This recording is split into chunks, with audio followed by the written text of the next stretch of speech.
Well, we shopped around for a judge, and here's the one we found. His name, he answers to Andy, and he loves to laugh.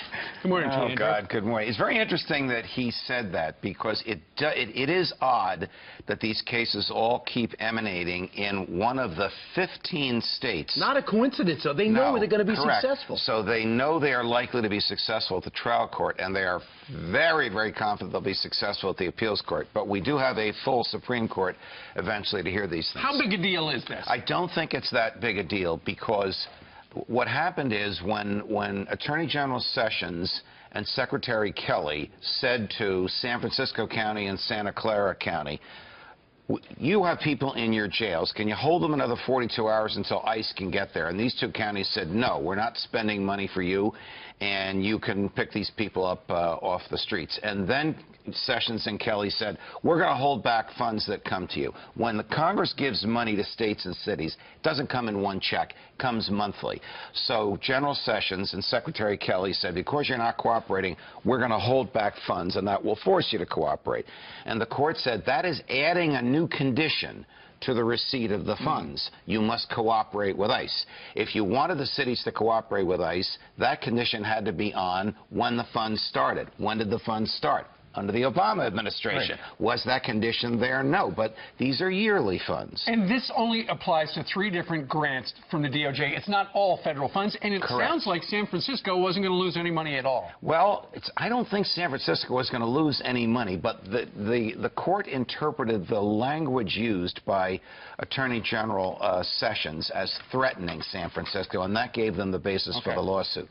But the president's defeat, if you will, and I go like this, in quotation marks, is a temporary one, because in October, the new fiscal year kicks in. All right. And the new grants will come out. And the new grants will be written by the present Congress and signed by President Trump. And they will have in them the requirement. You want the money, you cooperate with ICE. You don't cooperate with ICE, you don't get the money. Those who support the president feel like the criminals that are living in these sanctuary cities have more rights than the families, the taxpayers. In fact, the White House said this is from Sean Spicer. This decision occurred in the same sanctuary city that released the 5-time deported illegal immigrant who gunned down innocent Kate Steinle in her father's arms.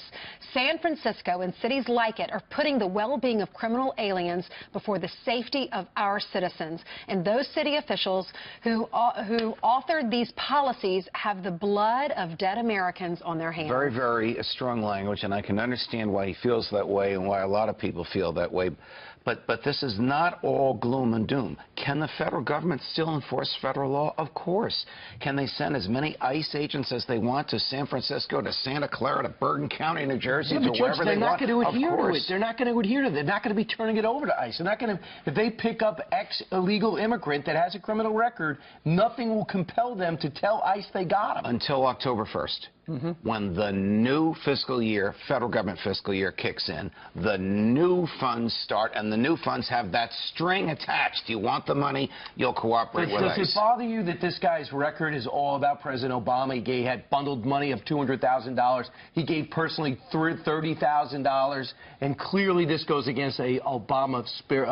It does not bother me, because I think I read his opinion. It is well written. It's well within the mainstream, and I think he did the right thing. Look, if President Trump could change the law retroactively, then President blank, fill in the blank, who follows President Trump, could change the law retroactively. We don't have procedures for that in America. We change the law going forward. When you look at the politics of the judge, and, you know, the president referred to... There's no question about that. He's an Obama appointee, as you'd expect. Absolutely.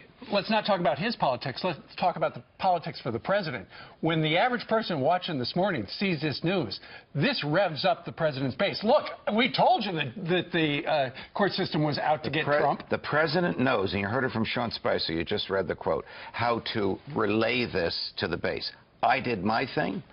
I did what I promised to do. It's these judges that are stopping me. I happen to think the judge did the right thing, but the victory for the sanctuary cities and the setback for the Trump administration is short-lived. All right. Let's talk about tax reform. So the president's going to be signing an executive order framing out tax reform without going to Congress right now to try to immediately get a corporate tax cut. Is it going to fly?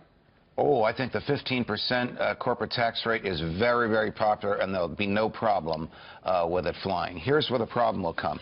The president, I believe, is going to announce a goal of three-tiered individual taxes. I don't know what they are, but the top one's going down from 39.5 to 31, so if you which pay is taxes, terrific. It's going to benefit you. Correct. The problem is that there are members of Congress on both sides of the aisle who believe that when you reduce taxes, you reduce revenue, you have to reduce spending, otherwise you're just going to be borrowing more. President Trump said, I don't care about borrowing more. I think if I reduce taxes, more people will get jobs.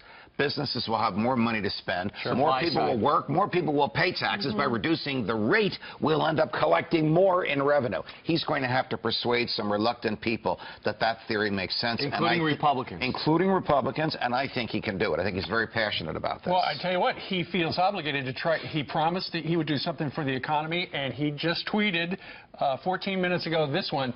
The U.S. recorded its slowest economic growth in 5 years for 2016.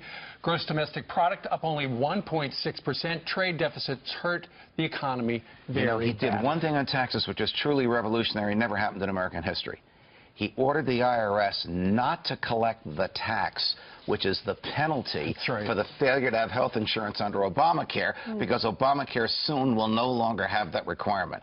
No president in the history of the country has had the guts to say to the IRS, thou shalt not collect that tax, and he did. Is this his wheelhouse? I mean, he is a businessman. He's a billionaire. He knows more than most of us about He this. certainly knows more about numbers and how they interact than most of us, Judge, and than most of us opposition does. Judge, would you later talk about all our wheelhouses and where our wheelhouses are? Because I'm still looking for my wheelhouse. I need my Yankee cap to do You that. do that? You do that? We could ask Nancy Not my Pelosi for the cheater cap, definition of my a Yankee wheelhouse. cap. A scapegoat. All right, Judge, thank you very much. Always a pleasure. All the best, guys. Thanks, Judge.